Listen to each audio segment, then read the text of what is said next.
तुम्हाला मागेल त्याला सौर कृषी पंप योजनेचं जे पोर्टल देण्यात आलेलं आहे त्या पोर्टलवरती यायचंय। या पोर्टलची लिंक तुम्हाला या व्हिडिओच्या डिस्क्रिप्शन बॉक्समध्ये देण्यात आलेली आहे। मित्रांनो, या पोर्टलवरती आल्यानंतर आपण पाहिलेले की वेळोवेळी याच्यामध्ये सर्व माहिती आपण पाहू शकता आणि याच्याच अंतर्गत एक ऑप्शन देण्यात आलेले आहे लाभार्थी सुविधा। या लाभार्थी सुविधामध्ये पहिली ऑप्शन आहे अर्ज करण्यासाठी। जे नवीन अर्ज असतील तर याच्यात आपण अर्ज करू शकता।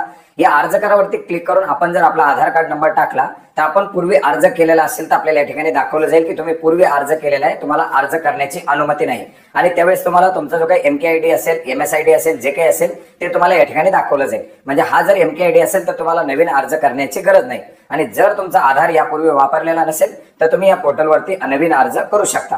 आता तुमच्याकडे MKID असेल तर ठीक आहे, नाही तर या ठिकाणी आधार टाकल्याबरोबर तुम्हाला MKID मिळणार आहे। हा MKID घेऊन तुम्ही लाभार्थी स्थितीमध्ये यायचे। मुख्य प्रश्नावरती अर्ज करायच्या खाली तुम्हाला लाभार्थ्याची सद्यस्थिती पाहावरती ऑप्शन देण्यात आलेले, त्याच्यावरती क्लिक करायचं।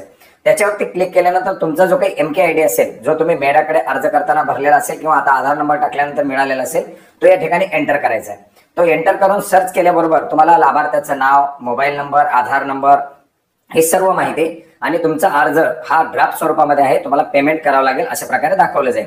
आता याच्यामध्ये क्लिअर सूचना दिलेली आहे। बऱ्याच जणांना डाऊट असतात, विहीर नाही, बोर नाही, संमतीपत्र जोडलं नाही, अशा परिस्थितीमध्ये जर असाल तर या ठिकाणी पेमेंट करू नका।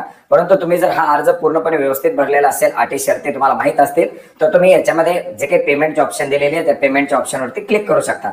भरणा करावरती क्लिक केल्यानंतर पुढे तुम्हाला दाखवलं जाईल की तुमचा GST किती असणार आहे, तुमची रक्कम किती असणार आहे, हे सर्व पाहायचंय आणि याच्यानंतर आणखीन पुन्हा पेमेंटच्या ऑप्शनवरती तुम्हाला खाली क्लिक करायचंय। याच्यावरती क्लिक केल्यानंतर तुम्हाला internet banking, credit card, debit card जे काही वेगवेगळे ऑप्शन आहेत पेमेंट करण्याच्या त्या ठिकाणी दाखवले जातील। तुम्ही गुगल पे, फोन पे किंवा भीम इतर काही ऍप्लिकेशनच्या माध्यमातून पेमेंट करू इच्छिणार असाल, QR कोडनं करणार असाल तर ती सुद्धा ऑप्शन या ठिकाणी देण्यात आलेली आहे आणि ज्या ऑप्शनच्या माध्यमातून आपल्याला पेमेंट करायचं ते ऑप्शन निवडायचे। त्याचा जे काही ट्रान्झॅक्शन ID असेल तो सर्व आपल्याला या ठिकाणी माहिती दिली जाईल आणि याच्यानंतर आपलं पेमेंट करायचं। आता पेमेंट केल्यानंतर आपला हा अर्ज पूर्ण झालेला आहे। आपला अर्ज पूर्ण स्थितीमध्ये झालेला ती सुविधामध्ये येऊ शकता। त्या लाभार्थी सुविधामध्ये तुमच्या अर्जाची सद्यस्थितीवरती क्लिक केलं, तुमचा हा MKID टाकला आणि तुम्हाला परत या ठिकाणी दाखवलं जाईल की तुमचा अर्ज सबमिट करण्यात आलेला आहे, तुमचा अर्ज पुढे म्हणजे गेलेला आहे। आता याच्यानंतर तुमचा अर्ज पुढे चेक केला जाईल, त्याच्यानंतर तुमचा योग्य असेल तुमचा प्राधान्य जो नंबर आहे याच्यामध्ये प्रथम येणारच प्रथम प्राधान्य